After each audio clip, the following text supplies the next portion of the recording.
Today, the Department of Justice announced it had arrested a suspect for the pipe bombs left outside the Republican and Democratic National Committees in 2021, just before the January 6th Capitol riot.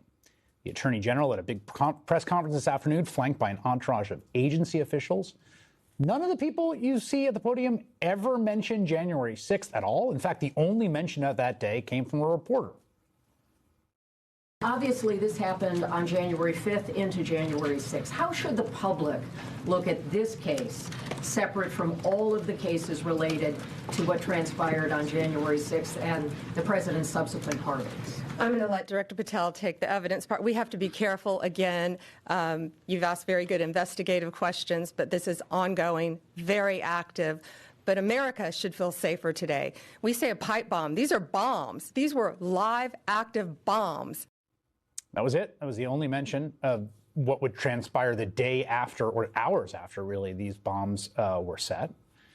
Attorney General Bondi sidestepped the question entirely. Now there's finally a suspect after nearly 5 years without knowing who planted a pipe bomb that the vice president-elect's motorcade actually drove past. No acknowledgement whatsoever of motive or of the violent attack on the Capitol that followed just hours later. Chris O'Leary worked for over 2 decades leading counterterrorism investigations and operations for the FBI. He's national security and intelligence analyst for MS Now. He joins me now. Great to have you back. Just your reaction to the announcement today. Well, I think there's 2 things that immediately come to mind. Number one, this is actually representative of the dedication and resilience of the FBI agents who've worked the investigation, despite all the drama and the politics and the conspiracy theories and the fundamental lack of leadership over the last 10 months. They've worked through that and have made a successful case. All the while, the FBI is being restructured. 2 of their assistant directors in Washington field office were fired during this time. The Domestic Terrorism Squad, which had this case too, which worked all the January 6th, lost a good number of their personnel because they worked January 6th cases.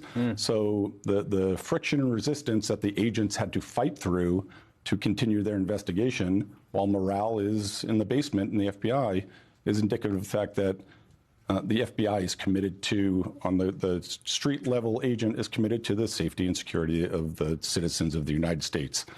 Politics never play into an average agent's day.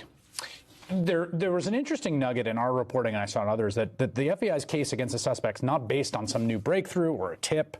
Instead, a review of the FBI conducted in recent weeks of evidence had already been gathered, which the department had in its possession. How much does that square with your... I mean, I think some people saw that and they were like, I don't know if I buy that. How much does that square with your investigative experience? Well, so the FBI collects massive amount of information. And the problem is there's a finite amount of resources on any investigative squad. You need people with the right background experience. In this case, you need special agent bomb technicians, specially trained people who are bomb squad members, but they also do investigative activity for the components, the precursors of the device, the technology and technical expertise needed to make that device.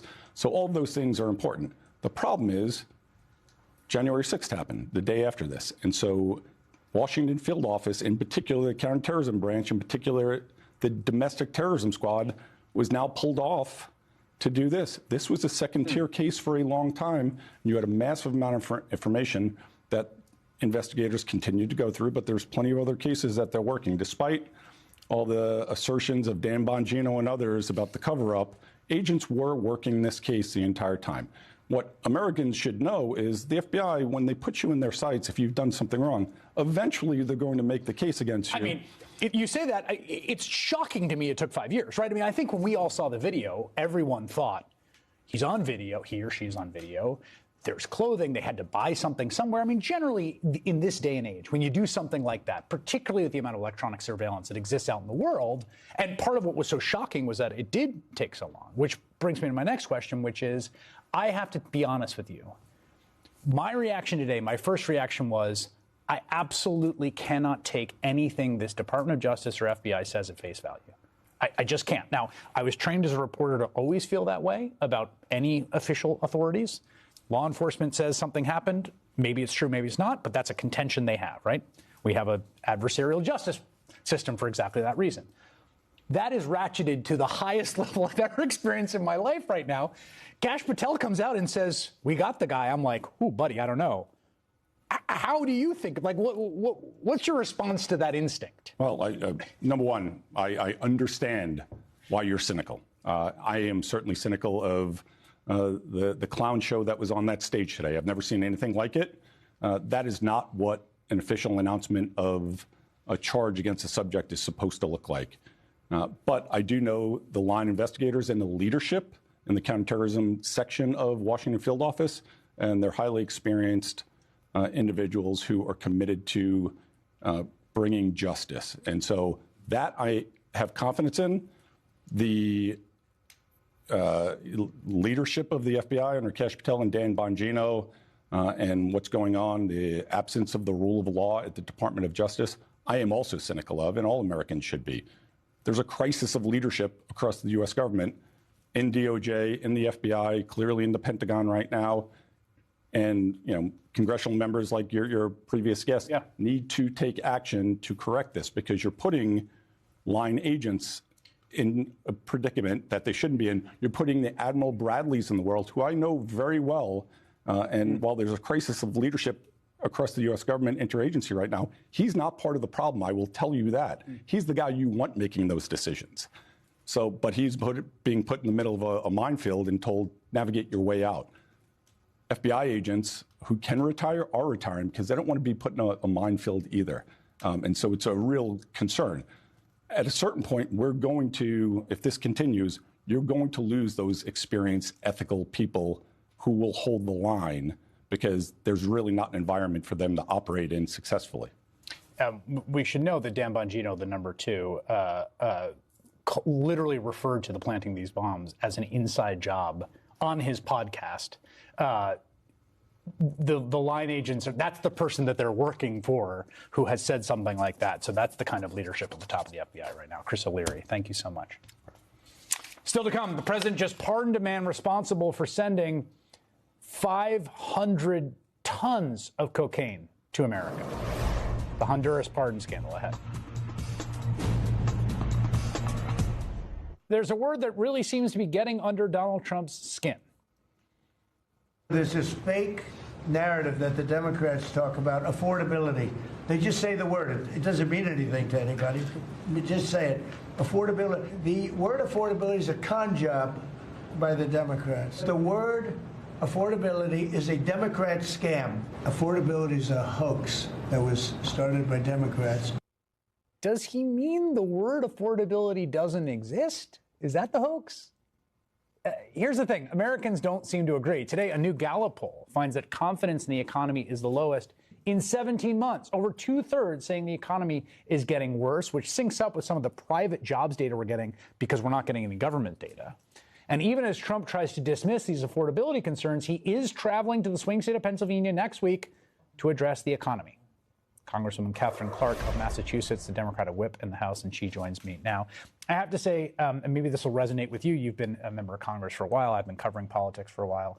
Nothing makes me feel like we've returned to some recognizable normalcy than a president struggling with poor approval ratings, like hitting the road to sell his agenda. It's like, oh yeah, I recognize that. Remember that. Do you think the speech is going to work? I do not. I do not. And I think the American people understand what they're feeling, and that every time he says that cost of living, affordability, however he wants to put it, is a hoax, it is not what their lived experience is telling them.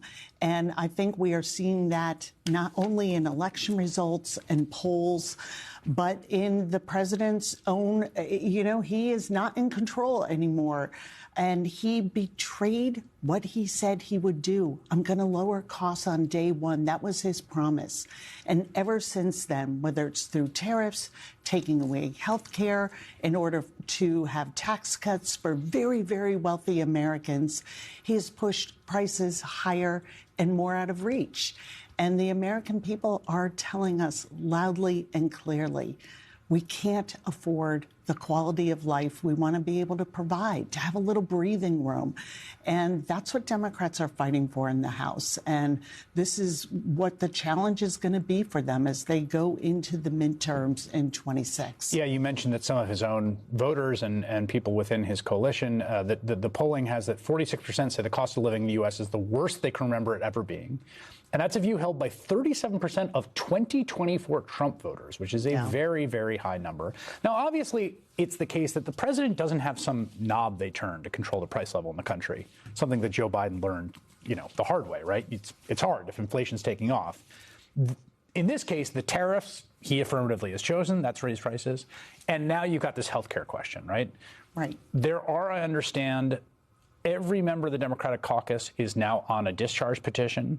That's correct. To continue the subsidies that would stop these health insurance premiums from spiking. I think before the Epstein petition, I would have said, these things never work. This is like a mythical. But we just saw the Epstein petition. Like, is there a universe in which you get 4 Republicans to sign the discharge petition to stop people's health insurance premiums from spiking?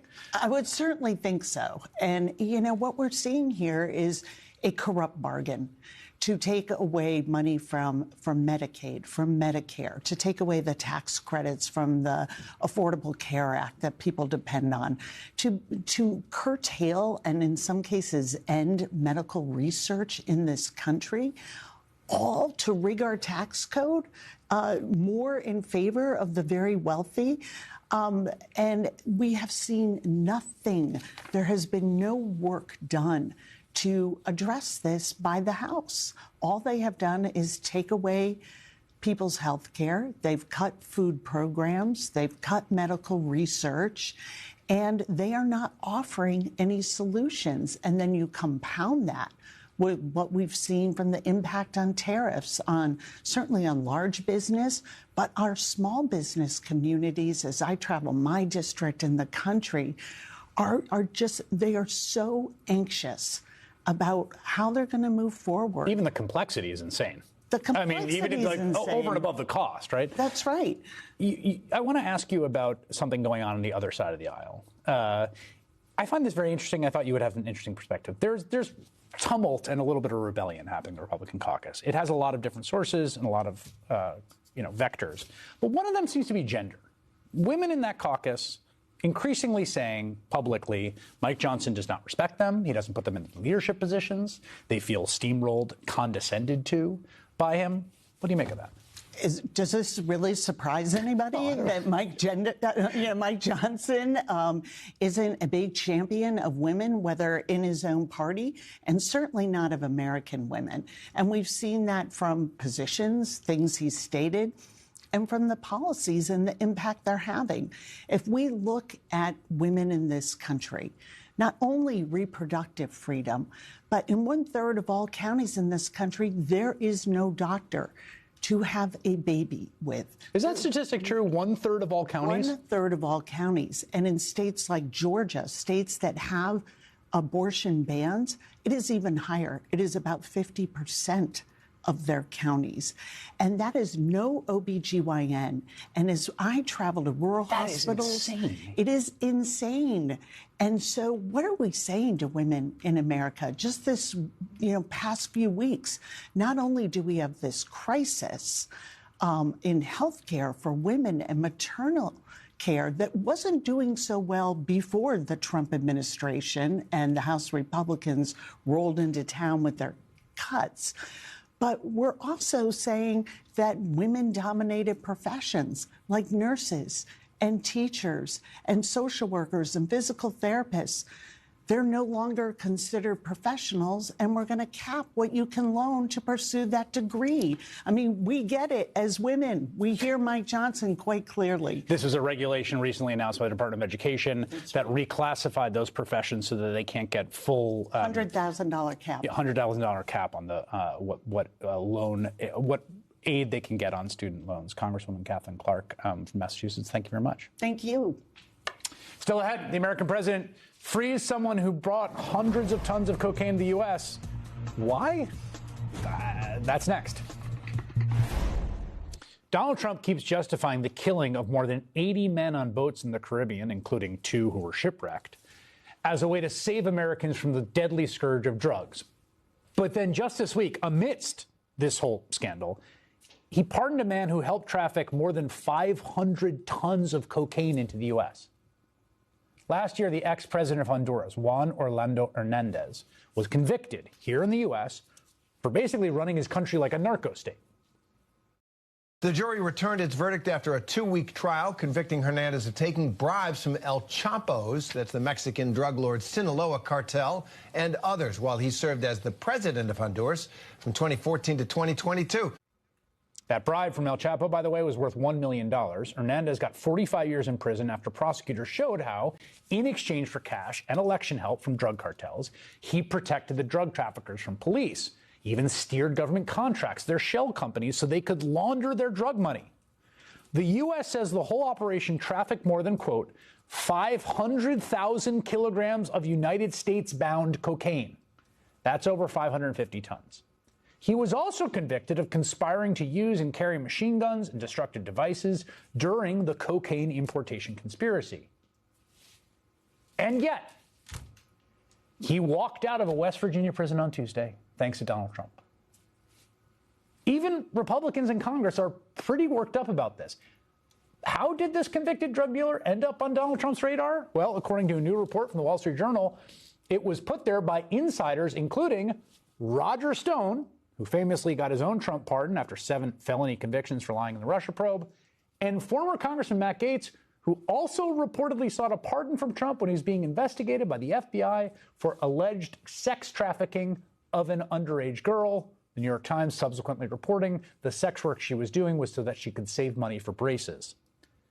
Gaetz denies any wrongdoing, though a health ethics report found, quote, substantial evidence he used cocaine, ecstasy, and marijuana and engaged in sexual activity with a 17-year-old girl. But both Gaetz and Stone say they got no compensation to lobby for Hernandez's pardon. It was just a good deed. On Tuesday, a former DEA agent who worked on the case told the Washington Post Hernandez's release was devastating. He said, quote, "It means any attempt to work your investigations to the highest levels is meaningless." Liz Oyer served as the pardon attorney in Trump's Department of Justice until she was fired in March this year after she refused to, and I'm not making this up, reinstate actor Mel Gibson's gun rights. David Rode is a national security reporter for MS Now, and they join me now. Liz, I guess I'll start with you as someone who worked as a pardon attorney at DOJ.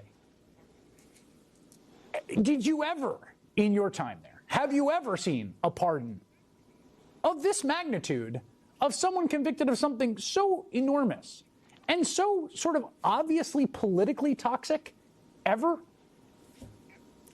Absolutely not, Chris. I mean, this is a pardon that on its face should not have been granted. It's a case that is not appropriate for a pardon under any one of the many criteria that the Justice Department has in place for considering pardons. Just the scope of the crime in and of itself would be disqualifying under literally any other presidential administration. But take that together with the fact that this person was just sentenced a year ago, has served almost none of his sentence, was the president of a foreign country. It's just so inappropriate for clemency on so many different levels that it is really quite shocking.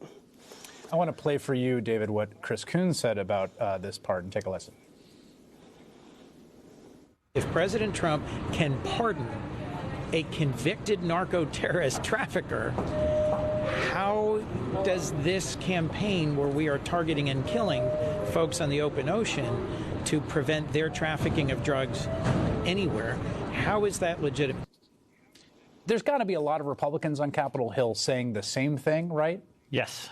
I just met with a staffer for one, and they said this is what's so infuriating to them is that this broad policy just doesn't make, whether it's the pardon, but also the attacks in the Caribbean, which is on cocaine that's actually headed towards Europe. Right. Yet you're pardoning the president of Honduras, who allowed 500 tons of cocaine bound for the United States. The fentanyl comes in through Mexico.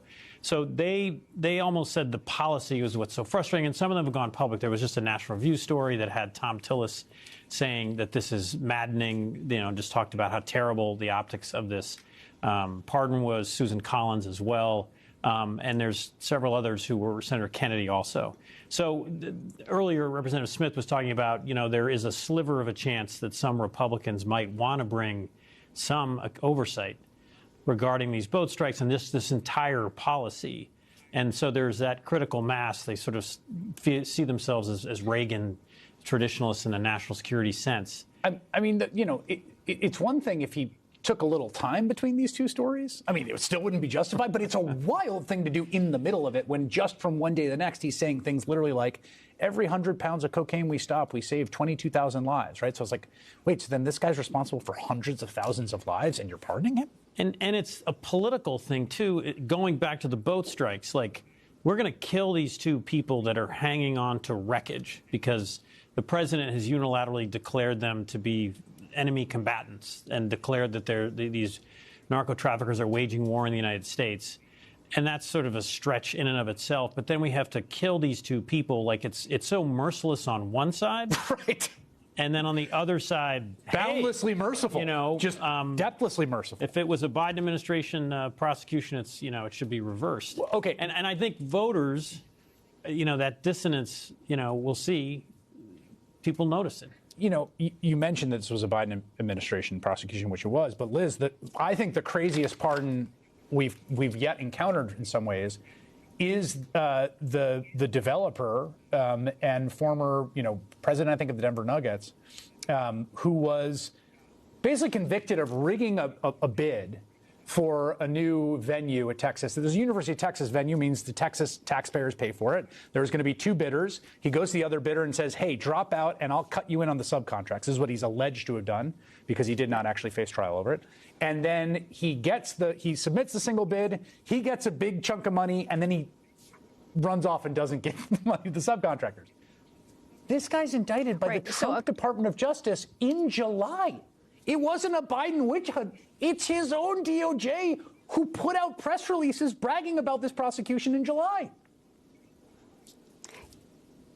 Yeah, that's exactly right. I mean, what is so stunning about these pardons is the lengths to which the president is going to normalize corruption. All of these pardons have a common theme in that they involve individuals who have committed acts of corruption, and often by government leaders at the highest levels. The pardon of Juan Orlando Hernandez, he's the leader of a foreign country, and Trump, I believe, sees something of himself in that man that made him grant this pardon. This developer, again, corrupting a bidding process that is supposed to be fair and open. The way in which pardons are being handed out is corrupt in and of itself because it is based on patronage. It's based on money and power and connections, not on merit, not on the traditional set of merit-based criteria that the Justice Department applies. And then they're being doled out to people who commit acts of corruption, including 11 elected officials to date have received presidential pardons just this year on both sides of the aisle. So Donald Trump is going to great lengths to use the pardon power to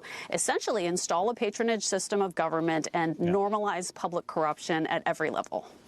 I think there's also, we don't understand everything yet about how these pardons are coming about. Obviously, they're not going for the pardon attorney at the Department of Justice. That's not happening. We don't know really what ends up on his desk and how. Matt Gaetz and Roger Stone send you a text maybe? I don't know. Liz Oyer, David Rohde, thank you very much. We'll be right back.